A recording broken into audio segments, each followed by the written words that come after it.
আমার খাওয়ামি চ্যানেলের নতুন একটা ভিডিওতে আপনাদের সকলকে স্বাগত। আজকে আপনাদের জন্য নিয়ে হাজির হয়ে গেছি আলু দিয়ে বাটা মাছের একদম পাতলা অথচ সুস্বাদু ঝোলের রেসিপি, যেটা এই গরমের দিনে ভাতের সাথে খাওয়ার জন্য একদম পারফেক্ট। তো চলুন শুরু করা যাক আজকের রান্না। এই বাটা মাছের রান্না করার জন্য আমি 4টে বড় সাইজের বাটা মাছ নিয়েছি, যার এক একটা ওজন ওই 60 থেকে 70 গ্রামের মতো হবে।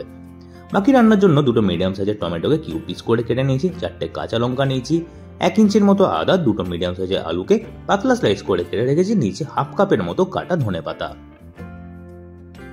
এবার মাছগুলোকে ম্যারিনেট করার জন্য প্রথমে দিয়ে দিচ্ছি হাফ চামচের মতো হলুদের গুঁড়ো, হাফ চামচের মতো নুন, আর একই সাথে দিয়ে দেবো প্রায় 1 চামচের মতো সরষের তেল। তেলটা অ্যাড করলে নুন হলুদটা মাছের গায়ে খুব ভালো করে লেগে যাবে।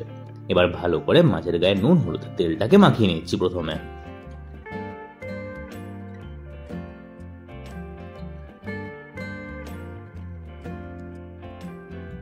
মাছগুলো ভালো করে ম্যারিনেট করা হয়ে গেলে মাছগুলোকে 10 মিনিটের জন্য রেস্ট করতে ছেড়ে দেবো।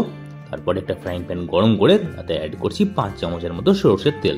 তেল ভালো করে গরম হয়ে গেলে ম্যারিনেট করা মাছগুলোকে আস্তে আস্তে তেলের মধ্যে ছাড়তে থাকবো। মাছগুলো সব তেলের মধ্যে ছাড়া হয়ে গেলে গ্যাসের মিডিয়াম থেকে হাই ফ্লেমে মাছগুলোকে বেশ লাল লাল করে ভেজে নিতে হবে।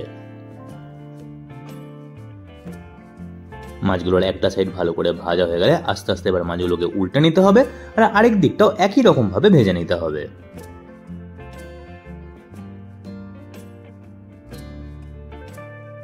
মাছগুলো ততক্ষণ ভালো করে ভাজা হোক। আমি একটা মিক্সার গ্রাইন্ডার জারে এবার অ্যাড করে দিচ্ছি কাঁচা লঙ্কা আর আদা, আর তার সাথে অ্যাড করে দিচ্ছি সামান্য একটু জল, নিয়ে এটাকে ভালো করে একটা পেস্ট রেডি করে নেবো। আদা কাঁচা লঙ্কার পেস্টটা রেডি হয়ে গেছে, আর এদিকে মাছগুলো খুব সুন্দর করে ভাজা হয়ে গেছে। মাছগুলোকে একটা প্লেটের মধ্যে সাইড করে রেখে নিচ্ছি। মাছগুলো তুলে সাইড করে রাখার পর এবার নেওয়া আলুটাকেও ভেজে নিতে হবে। আলুগুলো সব তেলের মধ্যে অ্যাড করে প্রথমে 5 মিনিটের মতো মিডিয়াম ফ্লেমে ভেজে নিচ্ছি। 5 মিনিট মিডিয়াম ফ্লেমে ভাজার পর অ্যাড করে দিচ্ছি 1/4 চামচের মতো নুন আর 1/4 চামচের মতো হলুদ। নুন আর হলুদটা আলুর সাথে ভালো করে একবার মিশিয়ে নিচ্ছি।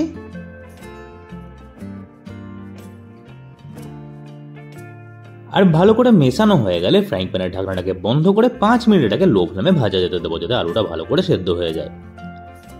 5 মিনিট পর আলুগুলোকেও একটা পাত্রের মধ্যে তুলে সাইড করে নিচ্ছি। আলুগুলো খুব সুন্দর করে ভাজা হয়ে গেছে।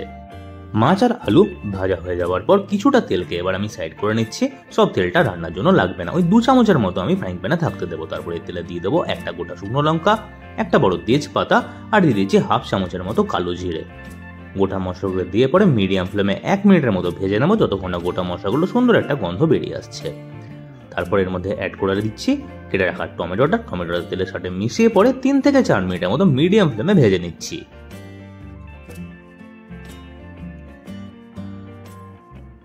মিনিট 3-4 টমেটোগুলো মিডিয়াম ফ্লেমে ভাজার পর অ্যাড করে দিলাম এবার আদা কাঁচা লঙ্কার পেস্টটা, আর তারপরে টমেটোর সঙ্গে মিশিয়ে পরে 4 থেকে 5 মিনিট আবারও মিডিয়াম ফ্লেমে রান্না করবো, যতক্ষণ না আদা কাঁচা লঙ্কার কাঁচা ভাবটা ভালো করে চলে যাচ্ছে।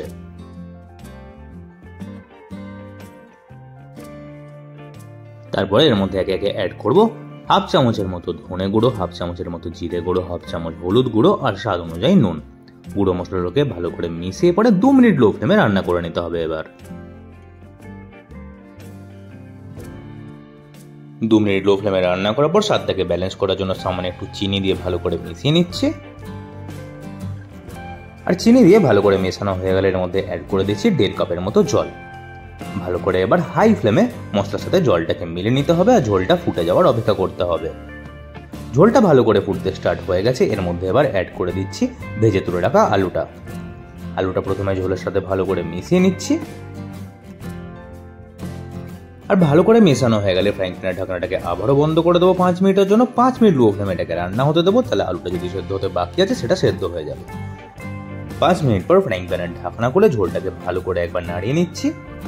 আর একবার ভালো করে নাড়ানো হয়ে গেলে ভেজে তুলে রাখা মাছগুলোকে আস্তে আস্তে ঝোলের মধ্যে প্লেস করতে থাকবো। ভাজা মাছগুলো ঝোলের মধ্যে প্লেস করার পর 5 মিনিট এটাকে এবার লো ফ্লেমে রান্না হতে দিতে হবে। কিছুক্ষণ পর মাছগুলোকে আস্তে আস্তে উল্টো নিতে হবে, তাহলে ঝোলের স্বাদটা মাছের সব দিকে ভালো করে ঢুকে যাবে, আর মাছের স্বাদটাও ঝোলের মধ্যে ভালো করে চলে বসবে।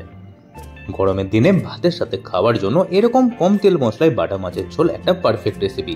আপনারা যে কোনো মাছ দিয়ে এই রেসিপিটা কিন্তু ট্রাই করে দেখতে পারেন। লাস্টে এবার কেটে রাখা ধনেপাতাটা অ্যাড করে ভালো করে মিশিয়ে 1 মিনিট আরো লো ফ্লেমে রান্না করে নিলেই টেস্টি পাতলা বাটা মাছের ঝোল খাওয়ার জন্য একদম রেডি হয়ে যাবে। আলু দিয়ে বাটা মাছের পাতলা ঝোল খাওয়ার জন্য একদম রেডি হয়ে গেছে। আজকের রেসিপিটা আপনাদের কেমন লাগলো সেটা কমেন্ট করে জানাবেন। রেসিপিটা ভালো লাগলে ভিডিওটা লাইক করে দেবেন, রেসিপিটা সবার সাথে শেয়ার করে দেবেন। এই চ্যানেলে এরকমই রান্নার ভিডিও আমি শেয়ার করে থাকি, তাই চ্যানেলটাকে অবশ্যই সাবস্ক্রাইব করে দেবেন, পাশে থাকা বেল আইকনটা দাবতেও ভুলবেন না। তাহলে বন্ধুরা আজকে এই পর্যন্তই, দেখা হবে আমার নতুন একটা কুকিং ব্লগের সাথে। অসংখ্য ধন্যবাদ আজকের এই ভিডিওটা দেখার জন্য।